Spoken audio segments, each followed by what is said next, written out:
The which secret.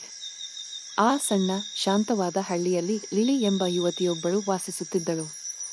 ಆಕೆಗೆ ಕುತೂಹಲವಿತ್ತು ಮತ್ತು ಹತ್ತಿರದ ಅರಣ್ಯವನ್ನು ಅನ್ವೇಷಿಸಲು ಇಷ್ಟಪಡುತ್ತಿದ್ದಳು. ಒಂದು ದಿನ ತಾನು ಹಿಂದೆಂದಿಗಿಂತಲೂ ಆಳವಾಗಿ ಅಲೆದಾಡುತ್ತಿದ್ದಾಗ ಮರಗಳ ನಡುವೆ ಅಡಗಿದ್ದ ಹಳೆಯ ಪರಿತ್ಯಕ್ತವಾದ ಗುಡಿಸಲೊಂದರ ಮೇಲೆ ಲಿಲಿ ಎಡವಿ ಬಿದ್ದಳು. ಆ ಕುಟೀರವು ಬಳ್ಳಿಗಳಿಂದ ಆವೃತವಾಗಿತ್ತು ಮತ್ತು ಅನೇಕ ವರ್ಷಗಳಿಂದ ಅಲ್ಲಿ ಯಾರೂ ವಾಸಿಸಿರಲಿಲ್ಲವೆಂಬಂತೆ ಕಾಣುತ್ತಿತ್ತು. ಅವಳು ಹತ್ತಿರ ಬಂದಾಗ ಒಳಗಿನಿಂದ ಮಸುಕಾದ ಹೊಳಪು ಬರುತ್ತಿರುವುದನ್ನು ಲಿಲಿ ಗಮನಿಸಿದಳು. ಅವಳ ಕುತೂಹಲವು ಅವಳಲ್ಲಿ ಮೇಲುಗೈ ಸಾಧಿಸಿತು ಮತ್ತು ಅವಳು ಒಂದು ಇಣುಕು ನೋಟವನ್ನು ನೋಡಲು ನಿರ್ಧರಿಸಿದಳು. ಕುಟೀರದೊಳಗೆ ಧೂಳಿನ ಪುಸ್ತಕಗಳು ಮತ್ತು ವಿಚಿತ್ರ ವಸ್ತುಗಳಿಂದ ತುಂಬಿದ ಕಪಾಟನ್ನು ಲಿಲಿ ಕಂಡುಕೊಂಡಳು. ಕೋಣೆಯ ಮಧ್ಯಭಾಗದಲ್ಲಿ ಒಂದು ದೊಡ್ಡ ಪ್ರಾಚೀನ ಪುಸ್ತಕವಿತ್ತು. ಅದು ಹೊಳಪಿನ ಮೂಲವೆಂದು ತೋರುತ್ತದೆ. ಅವಳು ಅದನ್ನು ತೆರೆದಳು ಮತ್ತು ಅದು ಮಂತ್ರಗಳು ಮತ್ತು ಮೋಡಿಗಳಿಂದ ತುಂಬಿರುವುದನ್ನು ಕಂಡಳು. ಇದ್ದಕ್ಕಿದ್ದಂತೆ ಅವಳ ಹಿಂದೆ ಮೃದುವಾದ ಧ್ವನಿಯು ನೀವು ನನ್ನ ಪುಸ್ತಕವನ್ನು ಕಂಡುಕೊಂಡಿದ್ದೀರಿ ಎಂದು ಹೇಳಿತು. ಆಶ್ಚರ್ಯಚಕಿತಳಾದ ಲಿಲಿ ದಯೆ ಮತ್ತು ಬೆಚ್ಚಗಿನ ನಗುವಿನೊಂದಿಗೆ ವಯಸ್ಸಾದ ಮಹಿಳೆಯನ್ನು ನೋಡಲು ತಿರುಗಿದಳು.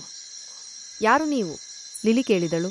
ನಾನು ಎಲಾರಾ, ಈ ಕಾಡಿನ ಮಾಟಗಾತಿ ಎಂದು ಆ ಮಹಿಳೆ ಉತ್ತರಿಸಿದಳು. ಆದರೆ ಗಾಬರಿಯಾಗಬೇಡಿ, ನಾನೊಬ್ಬ ಒಳ್ಳೆಯ ಮಂತ್ರವಾದಿ. ಗ್ರಾಮಸ್ಥರಿಗೆ ಸಹಾಯ ಮಾಡಲು ಮತ್ತು ಅರಣ್ಯವನ್ನು ರಕ್ಷಿಸಲು ನಾನು ನನ್ನ ಮಾಂತ್ರಿಕತೆಯನ್ನು ಬಳಸುತ್ತೇನೆ. ಲಿಲಿಗೆ ಆಶ್ಚರ್ಯವಾಯಿತು. ನೀನೇಕೆ ಇಲ್ಲಿ ಒಬ್ಬಂಟಿಯಾಗಿ ವಾಸಿಸುತ್ತಿದ್ದೀಯ ಎಂದು ಕೇಳಿದಳು. ಎಲಾರಾ ನಿಟ್ಟುಸಿರು ಬಿಟ್ಟಳು. ಹಲವು ವರ್ಷಗಳ ಹಿಂದೆ ಜನರು ಮಾಂತ್ರಿಕತೆಗೆ ಹೆದರುತ್ತಿದ್ದರು. ಇದು ಅಪಾಯಕಾರಿ ಎಂದು ಅವರು ಭಾವಿಸಿದರು. ಆದ್ದರಿಂದ ನಾನು ನನ್ನನ್ನು ಮತ್ತು ನನ್ನ ರಹಸ್ಯಗಳನ್ನು ರಕ್ಷಿಸಿಕೊಳ್ಳಲು ಅಡಗಿಕೊಂಡೆ. ಆದರೆ ನಾನು ಯಾವಾಗಲೂ ಗ್ರಾಮವನ್ನು ದೂರದಿಂದ ನೋಡುತ್ತಿದ್ದೆ. ಲಿಲಿ ಮತ್ತು ಎಲಾರಾ ಮಾತನಾಡುತ್ತಿದ್ದಾಗ ಆ ಹದಿಹರೆಯದ ಮಾಟಗಾತಿಯು ಚಿಕ್ಕ ಹುಡುಗಿಯಲ್ಲಿ ಮಾಂತ್ರಿಕತೆಯ ಸಾಮರ್ಥ್ಯವನ್ನು ಕಂಡಳು. ಲಿಲಿ, ನೀನು ಜಾದೂ ಕಲಿಯಲು ಬಯಸುತ್ತೀಯವೆ ಎಂದು ಕೇಳಿದಳು. ಲಿಲಿಯ ಕಣ್ಣುಗಳು ಉತ್ಸಾಹದಿಂದ ಬೆಳಗಿದವು.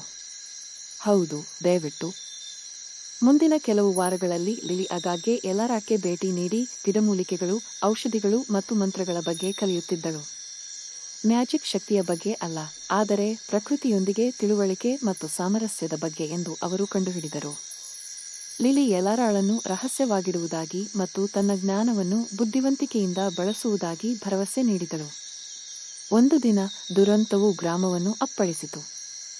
ಭೀಕರ ಚಂಡಮಾರುತವು ನದಿಯು ಉಕ್ಕಿ ಹರಿಯುವಂತೆ ಮಾಡಿತು. ಇದು ಗ್ರಾಮವನ್ನು ಪ್ರವಾಹಕ್ಕೆ ತಳ್ಳಿತು. ಏನು ಮಾಡಬೇಕೆಂದು ತಿಳಿಯದೆ ಗ್ರಾಮಸ್ಥರು ಭಯಭೀತರಾಗಿದ್ದರು.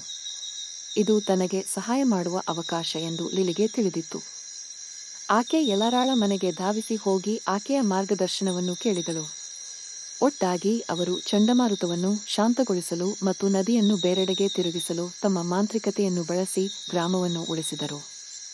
ಮ್ಯಾಜಿಕ್ ಒಳ್ಳೆಯದಕ್ಕೆ ಒಂದು ಶಕ್ತಿಯಾಗಬಹುದೆಂದು ಅರಿತ ಗ್ರಾಮಸ್ಥರು ಆಶ್ಚರ್ಯಚಕಿತರಾದರು ಮತ್ತು ಕೃತಜ್ಞರಾಗಿದ್ದರು. ಎಲಾರಾಳ ರಹಸ್ಯವನ್ನು ಬಹಿರಂಗಪಡಿಸಿದ ನಂತರ ಗ್ರಾಮಸ್ಥರು ಅವಳನ್ನು ಮರಳಿ ಸ್ವಾಗತಿಸಿದರು ಮತ್ತು ಅವಳು ಇನ್ನು ಮುಂದೆ ಅಡಗಿಕೊಳ್ಳಬೇಕಾಗಿಲ್ಲ. ಲಿಲಿ ಎಲಾರಾದಿಂದ ಕಲಿಯುವುದನ್ನು ಮುಂದುವರೆಸಿದಳು ಮತ್ತು ಅವರಿಬ್ಬರೂ ತಮ್ಮ ಮಾಂತ್ರಿಕತೆಯನ್ನು ಹಳ್ಳಿಗೆ ಸಹಾಯ ಮಾಡಲು ಮತ್ತು ರಕ್ಷಿಸಲು ಬಳಸಿದರು. ಆ ದಿನದಿಂದ ಗ್ರಾಮವು ಅಭಿವೃದ್ಧಿ ಹೊಂದಿತು ಮತ್ತು ಜನರ ಮತ್ತು ಕಾಡಿನ ಮಾಂತ್ರಿಕತೆಯ ನಡುವಿನ ಬಾಂಧವ್ಯವು ಬಲವಾಯಿತು. ಲಿಲಿ ಮತ್ತು ಎಲಾರಾ ಅವರ ಸ್ನೇಹವು ಹಳ್ಳಿಯ ಹೃದಯವಾಯಿತು. ತಿಳುವಳಿಕೆ ಮತ್ತು ದಯೆ ಭಯವನ್ನು ಜಯಿಸಬಹುದು ಮತ್ತು ಕರಾಳ ಕಾಲಕ್ಕೂ ಬೆಳಕನ್ನು ತರಬಹುದು ಎಂದು ಎಲ್ಲರಿಗೂ ತೋರಿಸಿತು.